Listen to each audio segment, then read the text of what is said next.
Still windy out. Still windy. Nice day though. The sun's pretty high in the sky for like 10:30 though, I'll tell you that. I was just talking to one of the Freds in my comment section. I like the Freds, they're both great. And one of them was talking about the Zelensky thing. And he's from Europe. This is the Europe Fred. He's from the UK, northern part of England. I like to keep track of where everybody's from. That way when I have to check in with my CIA handlers, I can say, yeah, Fred, he's from the north. And he has just a whole different perspective on it, as I think you would from Europe, you know. And he was telling me in a joking way, so you're MAGA now, huh? And I'm thinking, oh my God, I feel so terrible if someone said that to me and meant it. That's the thing, like, politics have become so divisive. And I've always, like, since I was, I want to say mid-20s when I realized the whole thing was a scam, I've always been for a third way, a middle way. Because, I mean, basically what you have, you know, people will get mad for hearing this, is you get Jon Stewart on one side, John Lebowitz is his real name. His brother's a big Wall Street guy that profits off the money of the downtrodden that he's always yelling about on his Daily Show. Yeah, he's an actor. They're all actors. But anyway, you got Jon Stewart on one side saying, "Yeah, come over to the right. We care about America, guy. I mean, sir, traditional values." And then you have Jon Stewart on the other side of the room going, "No, come over to my side, guy. Sir, we're progressive. We want to see a new world where everybody lives together in harmony. It doesn't matter what side you pick, guy. Sir, you have to choose one. You have to choose one of us. Yes, make your pick. Who's it gonna be? Red Jon Stewart or blue Jon Stewart? You have to pick one of us. You have no other choice. Goya, sir." And that's how it is. And then I'm supposed to go, and then you calculate who you have the most in common with. I don't know how I would work that out. Yeah, I'm not really for abortion. I mean, unless it's a situation where there was a rape involved or the mother is in danger of dying, yes, then. But other than that, no. Well, then they're not going to let me in on the blue side. And then the red side are going to be like, "You used to be a transvestite, and you're bisexual, or you were, but now you're married to a woman? You're not on our side, get out of here." So I'm on my own, all right? So even if I didn't think the best method would be to choose the third way, a different way, I would be forced to, because no side would have me. But it's so contentious to the way it is now, and I'm not saying this is Fred, he's cool, he has nothing to do with it. But in this country, if you don't go down the checklist and check every box in the conservative column, no matter what you tell them, "Oh yeah, you're a Biden guy. Oh yeah, no, that's okay." You know, they're usually cooler about it, and they just assume you're a lefty and you're lying to them. Now, the same way, the left, if you don't check all their boxes, you're a MAGA-tard. You're a MAGA. And they want to fucking burn your house down and kill you. They're not as cool about it. But they just assume that you're an agent of Orange Man Bad and that you're lying to them. No one believes or trusts you when you say you don't pledge your allegiance to one side or the other. The problem is they don't understand the things I understand, which is kind of everything in my life when I think about it. Everything. That's everything. But with politics, it's so much more in your face, and I mean, at every time it comes up, they're asking you to make a choice.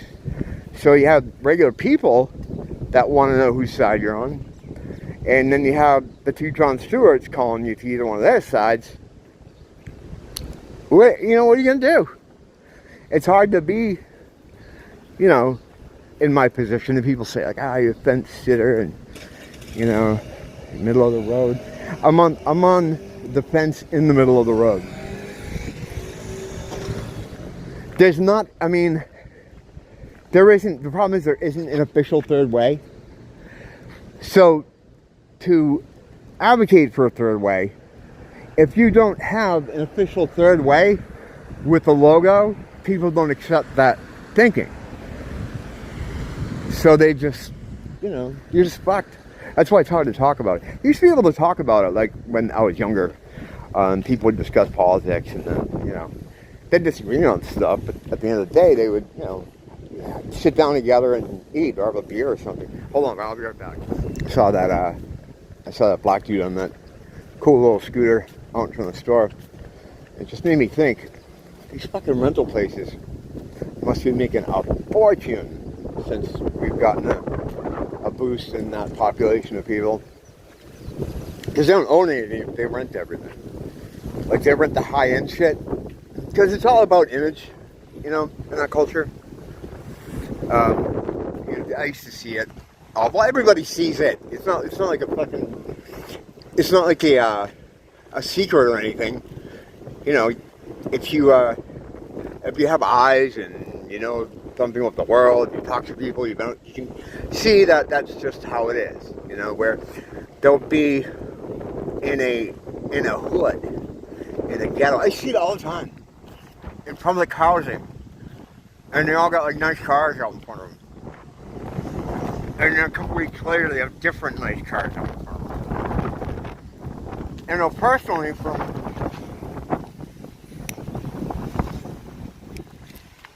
from friends or significant others of friends, that is indeed what they do. There's always renting new cars. There's a black dude in my building. I don't think he might be from Haiti, but he seems like an American black, because they've taken some from the mainland to bring here too, because there's a program for, I guess, just black people, because that's the only people they brought over here to replace the Pacific Islanders, who you don't really see many of anymore.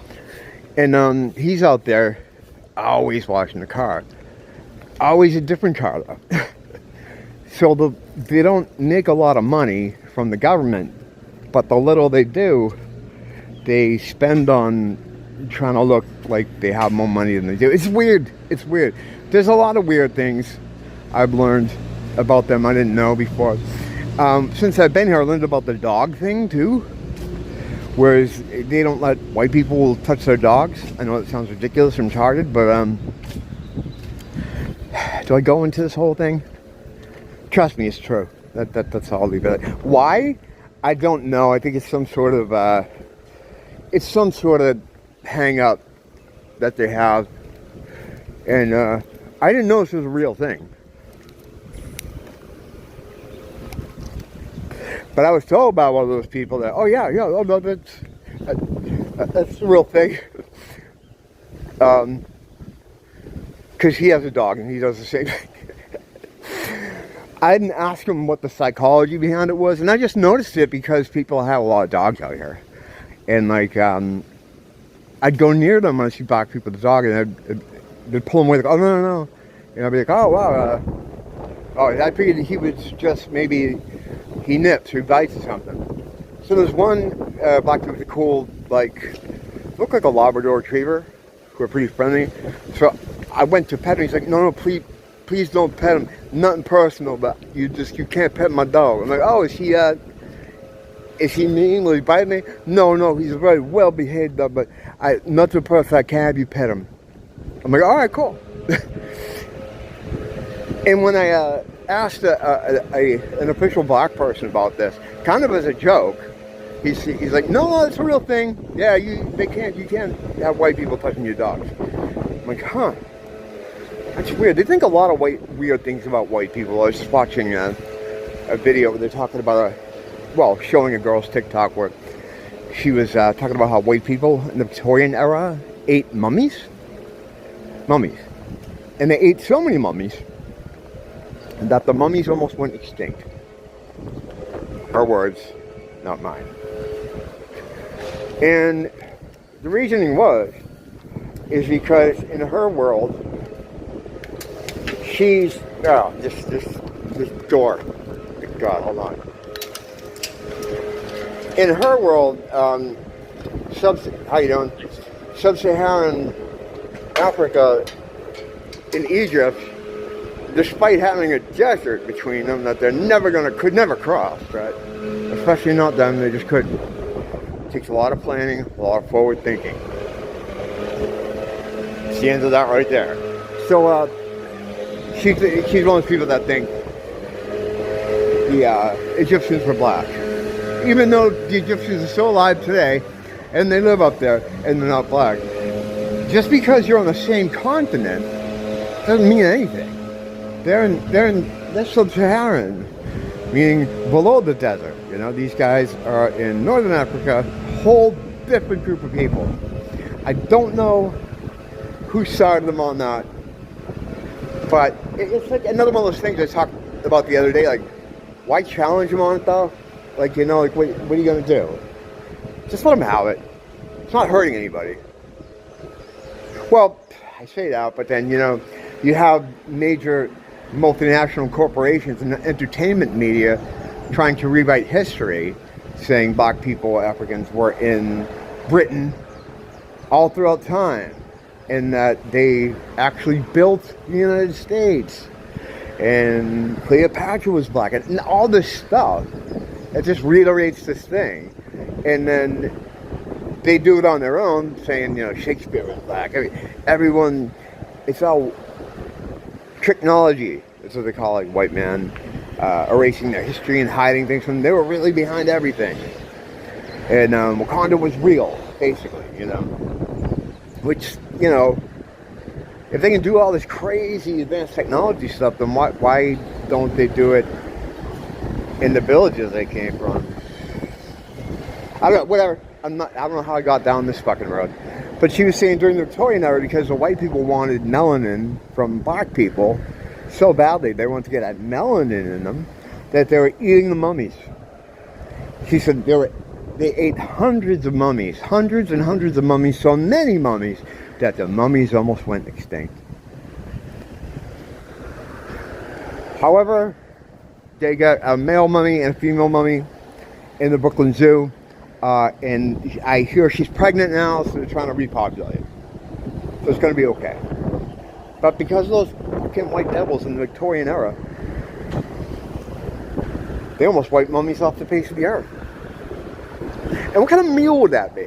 Like, when you eat mummies, it's nothing there. There's just like, there's that paper skin, you know, old paper skin. You're going to get melanin out of that? Well, you wouldn't anyway, because it's fucking not black. These mummies have like red hair, green eyes, whatever though. What are you going to do? You're not going to argue with them. Although I do on Twitter all the time. And recently on YouTube too. YouTube's almost getting, the comment sections there are getting almost like Twitter. Because, you know, like I was seeing yesterday, I did a video about it and how people are just kind of had enough of it. And they're talking back, which they don't know how to handle. I get really mad right away. I shouldn't mess with them though, but I can't help it. I can't help it. It's just kind of fun. You know, my better angels say, let them just think what they want. Not hurting anyone. Let them think what they want. And I do. I don't, you know, just sometimes it's like, you know, you get these people saying these things that's like, it's such a slow ball over the plate. You know, it's like, what the fuck do you want me to do?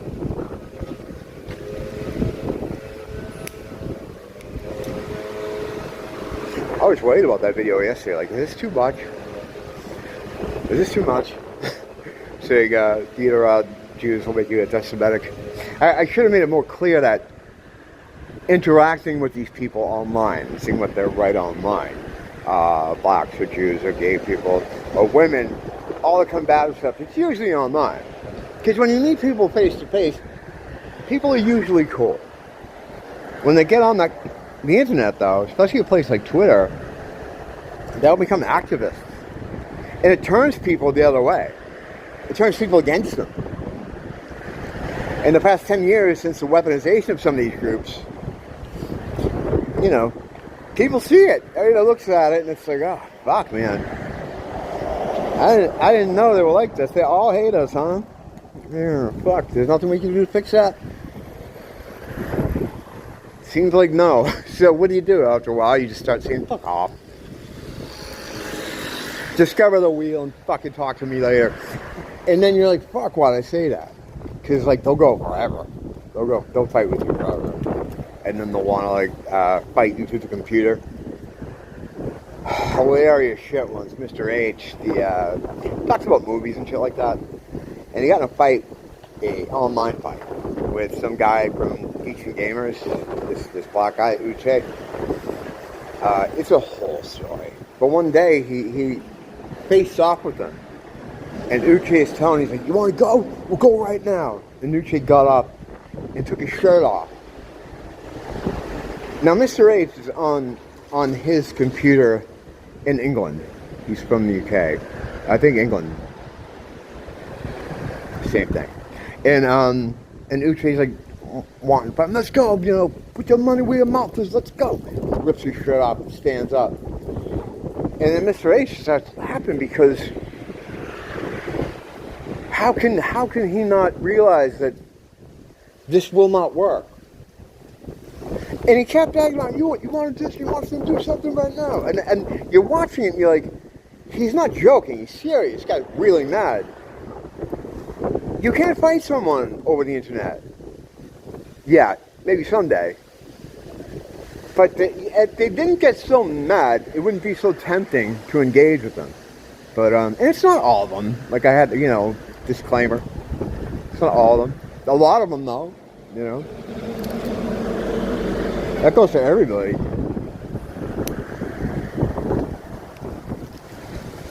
And once again, I'm the fucking race guy. I don't want to be.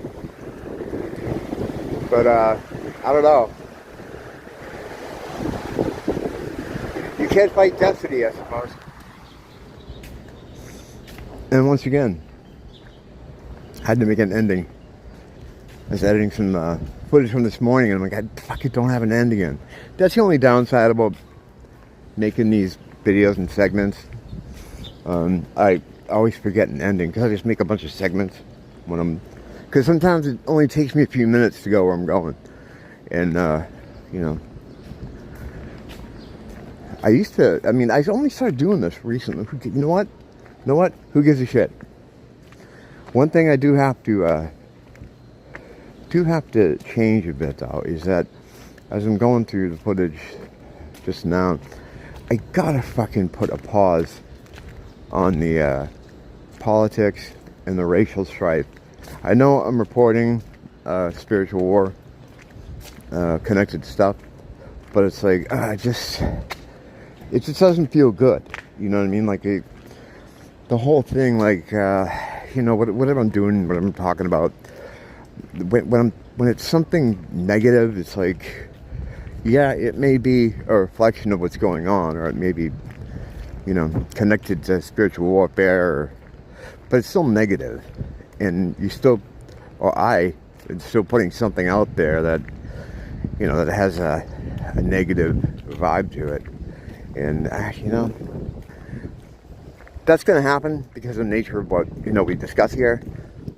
But I gotta try to go out of my way to just avoid some of those pitfalls where I'm talking about the same stuff over and over again.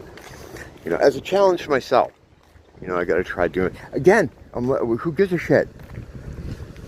I really appreciate people coming out, coming by, whatever the fuck you want to call it, and checking in with me. So I kind of want to, you know, give them something at least that a bit substantial and not the same shit over and over again. He says, oh yeah, I'm already at the start. Well, I'll do the real ending when I come out. I ran into this YouTube Christian, which there are a lot of them now. That grift is really popular. And she was like the typical kind of new YouTube Christian. Wait a minute, did I talk about this already? Fuck. That's another thing about doing these segments. I fucking don't know what I'm talking about anymore.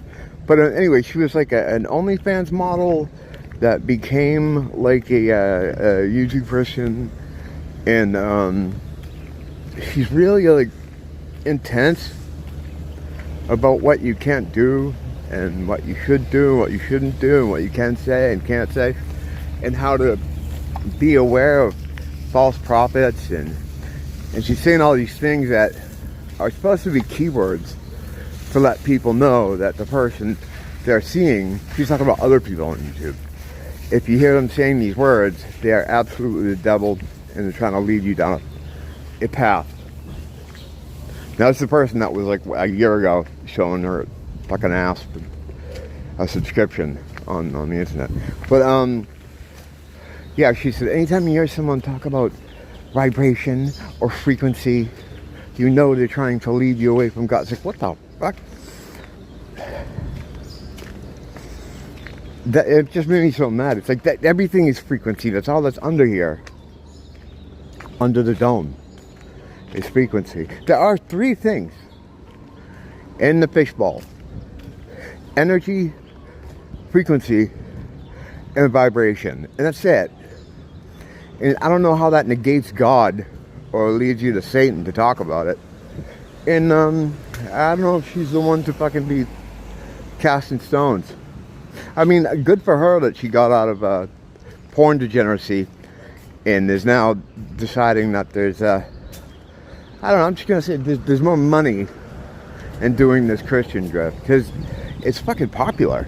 You know, the fact I'm a Christian, I don't even really talk about that too often. You know, because I'm not the traditional Christian.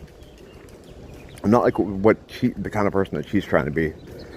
Whereas I'm a judgy prick. I follow the teachings of Jesus Christ, our King. So, and a good king, not like the one they have in England.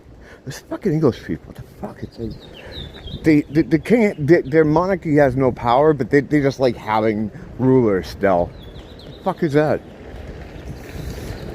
I don't know. I don't, you know. I don't like that either. I don't like anything today. It's just started. I'll have to do something substantive and uplifting later. Thanks for stopping by. Always good to see you. Until next time, don't blame the teacher, blame the school.